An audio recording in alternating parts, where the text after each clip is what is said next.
السلام علیکم ورحمۃ اللہ وبرکاتہ۔ جب مرد روتے ہیں کہ 5ویں ایپیسوڈ میں آپ سب کا استقبال ہے۔ آج ہمارا موضوع ہے پیارے نبی صلی اللہ علیہ وسلم سے محبت۔ یقیناً حضور صلی اللہ علیہ وسلم سے محبت تمام مسلمانوں کا شیوا ہے، اور حضور صلی اللہ علیہ وسلم نے بھی فرمایا ہے کہ تم میں سے کوئی بھی آدمی اس وقت تک کامل مومن نہیں ہو سکتا جب تک کہ وہ اپنے مال سے، جان سے، اولاد سے، ہر چیز سے بڑھ کر مجھ سے زیادہ محبت نہ کرے۔ تو آئیے ہم آج جاننے کی کوشش کرتے ہیں، کیا حقیقت میں ہم حضور صلی اللہ علیہ وسلم سے حقیقی محبت کرتے ہیں، یا ہماری محبت صرف دعوے کے حد تک ہے۔ اسی طریقے سے ہم جانیں گے آج کہ کیا حضور صلی اللہ علیہ وسلم سے ہماری محبت جذباتی ہے یا ترجیحی ہے۔ ان سب چیزوں کو قرآن پاک، احادیث رسول اور صحابہ کرام کے اعمال کے تناظر میں ہم آج دیکھیں گے کہ حضور صلی اللہ علیہ وسلم نے اس بارے میں کیا فرمایا ہے، قرآن پاک نے اس بارے میں کیا رہنمائی کی ہے، اور صحابہ کرام کا کیا عمل رہا ہے اس تعلق سے۔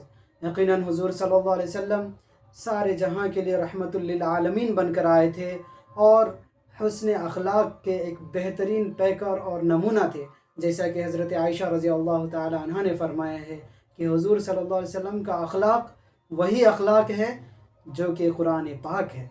گویا کہ حضور صلی اللہ علیہ وسلم کے جو اخلاق تھے وہ قرآن پاک کے احکام سے، ان کے فرمان سے بالکل ملتے جلتے تھے، اس سے ذرا سے بھی ہٹ کر نہیں تھا۔ اور یہ کلام پاک جو ہے اللہ تبارک و تعالیٰ سے نازل کردہ کتاب ہے، تو اس میں ذرا بھی کمی کی کوئی بھی گنجائش نہیں ہے، جس کے بارے میں اللہ تبارک و تعالیٰ نے خود اس کی حفاظت کی ذمہ داری لیا ہے۔ تو حضور صلی اللہ علیہ وسلم کی زندگی اور ان کے اخلاق بالکل قرآن کے جیسے تھے۔ اب یہاں پر ہم دیکھیں گے کہ اللہ کے نبی صلی اللہ علیہ وسلم نے کیا فرمایا اس بارے میں۔ تو امام بخاری نے حضرت انس رضی اللہ عنہ سے روایت کیا ہے کہ نبی کریم صلی اللہ علیہ وسلم نے فرمایا، فوالذی نفسی بیدہ لا یؤمن احدکم حتی اکون احب الیہ من والدہ وولدہ والناس اجمعین۔ قسم ہے اس ذات پاک کی جس کے قبضہ قدرت میں میری جان ہے، تم میں سے کوئی آدمی بھی اس وقت تک کامل مومن نہیں ہو سکتا ہے جب تک کہ تم میں سے اس وقت تک کوئی کامل مومن نہیں ہو سکتا ہے جب تک کہ میں اس کے نزدیک، اس کے باپ سے، اس کے اولاد سے اور تمام لوگوں سے زیادہ محبوب نہ ہو جاؤں۔ امام مسلم نے حضرت انس رضی اللہ عنہ سے روایت کیا ہے کہ رسول اللہ صلی اللہ علیہ وسلم نے ارشاد فرمایا، لا یؤمن عبد حتی اکون احب الیہ من اہلہ ومالہ والناس اجمعین۔ تم میں سے کوئی آدمی بھی اس وقت تک ایمان والا نہیں ہو سکتا ہے جب تک کہ میں اس کے نزدیک، ان کے اہل و عیال سے، ان کی مال و دولت سے، یہاں تک کہ تمام لوگوں میں سب سے زیادہ محبوب نہ ہو جاؤں۔ اب یہاں پر ہم دیکھیں گے کہ ان کے صحابہ کرام نے کس طریقے سے حضور صلی اللہ علیہ وسلم سے اپنی ان تمام چیزوں کے مقابلے میں زیادہ محبت کر کے دکھایا ہمیں، اور سب سے زیادہ فوقیت ترجیح دی حضور صلی اللہ علیہ وسلم کی محبت کو اور ان کے احکام کو۔ تو دیکھتے ہیں سب سے پہلے حضرت عمر، امام بخاری نے عبداللہ ابن ہشام سے روایت کیا ہے، کہتے ہیں کہ ہم نے نبی کریم صلی اللہ علیہ وسلم کے ساتھ تھے کہ حضرت عمر بن خطاب رضی اللہ تعالی عنہ نے فرمایا کہ آپ جو ہیں مجھے میری جان کے علاوہ ہر چیز سے زیادہ محبوب ہیں، میری جان کے علاوہ ہر چیز سے زیادہ محبوب ہیں۔ تو اللہ کے نبی صلی اللہ علیہ وسلم نے فرمایا، نہیں، اس ذات کی قسم جس کے ہاتھ میں میری جان ہے، جب تک میں تمہارے نزدیک جان سے بھی زیادہ محبوب نہیں ہو جاؤں تو تم مومن نہیں ہو سکتے۔ جان سے بھی زیادہ محبوب حضور صلی اللہ علیہ وسلم نہ ہو جائیں تو وہ مومن ہی نہیں ہو سکتا ہے۔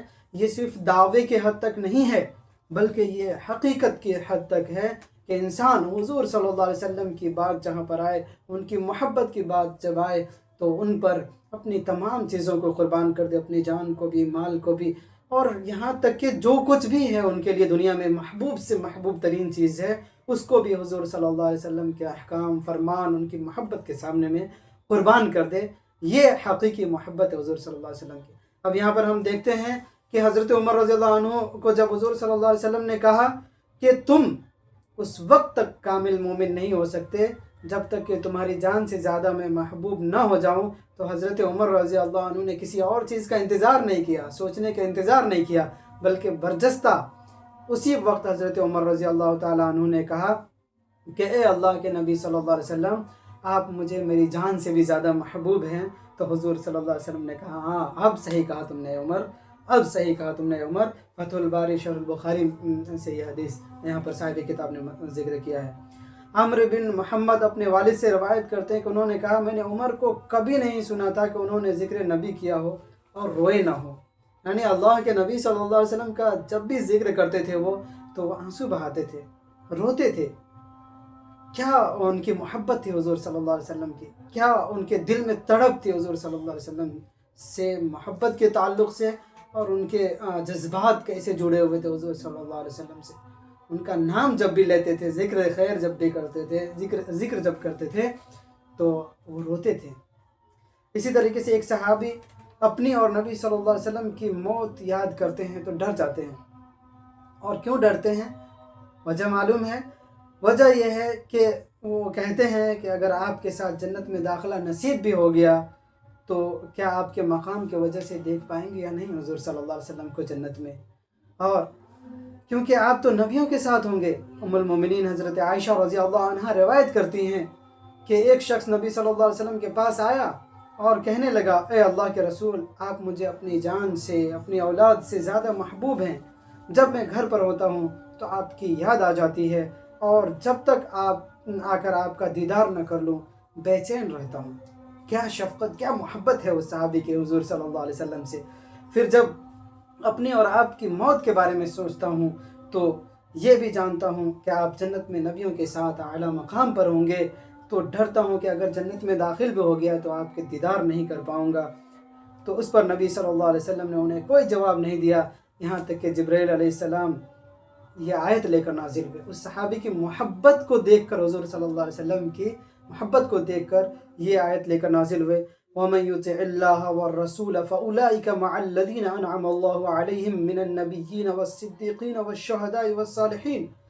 جو لوگ بھی اللہ کی اطاعت کرے اور اس کے رسول کی اطاعت کرے تو وہ جو ہے ان کے ساتھ ہوں گے جن کے اوپر اللہ تعالیٰ کا انعام ہوگا، جیسے کہ نبیین، صدیقین، شہداء اور نیک لوگ، اور یہ لوگ ان کے بہترین رفیق ہیں، بہترین دوست ہیں۔ سورہ نساء کی یہ آیت ہے۔ تو اس میں یہ بات واضح ہو گئی کہ جب جس کی محبت جس کے ساتھ ہوگی، دوسری حدیث میں بھی آیا ہے وہ جنت میں ان کا انہی کے ساتھ معاملہ ہوگا آخرت میں، اور وہ انہی کے ساتھ جنت میں ہوں گے۔ تو گویا کہ جب ہم حضور صلی اللہ علیہ وسلم سے محبت کریں گے، اور صرف جذبات کے حد تک نہیں بلکہ ترجیحات کے حد تک کریں گے، تو حضور صلی اللہ علیہ وسلم کو اگر ہم سب سے زندگی میں مقدم رکھیں گے اپنے تمام فیصلوں میں، تو یقیناً حضور صلی اللہ علیہ وسلم کے ساتھ ہی ہم جنت میں ہوں گے۔ اسی طریقے سے حضرت ابو بکر رضی اللہ تعالی عنہ کا وہ واقعہ کتنا مشہور ہے کہ جب غار ثور میں تھے، حضور صلی اللہ علیہ وسلم کے ساتھ تھے، تو حضرت ابو بکر رضی اللہ عنہ ڈر رہے تھے۔ اور کیوں ڈر رہے تھے؟ وہ اپنے لیے نہیں ڈر رہے تھے بلکہ اس وجہ سے ڈر رہے تھے کہ کہیں حضور صلی اللہ علیہ وسلم کو کوئی تکلیف نہ پہنچائیں۔ تو جب دشمن قریب آ گئے تو حضرت ابو بکر رضی اللہ عنہ گھبرا گئے کہ اے اللہ کے نبی وہ دشمن ہمارے بہت قریب آ گئے ہیں۔ تو اللہ کے نبی صلی اللہ علیہ وسلم نے فرمایا لا تحزن ان اللہ معنا، تم غم نہ کرو، اللہ تعالی ہمارے ساتھ ہے۔ اور دشمن صرف 3 نیزوں کے دوری پر تھے، تو کہا کہ اے اللہ کے نبی صلی اللہ علیہ وسلم دشمن بہت قریب پہنچ گئے ہیں۔ تو حضرت ابو بکر رضی اللہ عنہ یہ کہہ کر رونے لگے۔ تو آپ صلی اللہ علیہ وسلم نے پوچھا تم کیوں رو رہے ہو؟ تو حضرت ابو بکر رضی اللہ عنہ نے جواب میں کہا اللہ کی قسم مجھے اپنی فکر نہیں ہے بلکہ لیکن آپ کی فکر ہو رہی ہے، اس لیے رو رہا ہوں۔ چنانچہ رسول اللہ صلی اللہ علیہ وسلم نے دعا کی اے اللہ تو جسے چاہے جس طرح چاہے ہماری طرف سے کافی کر دے، اور وہ ہمارے لیے کافی ہو جائیں گے۔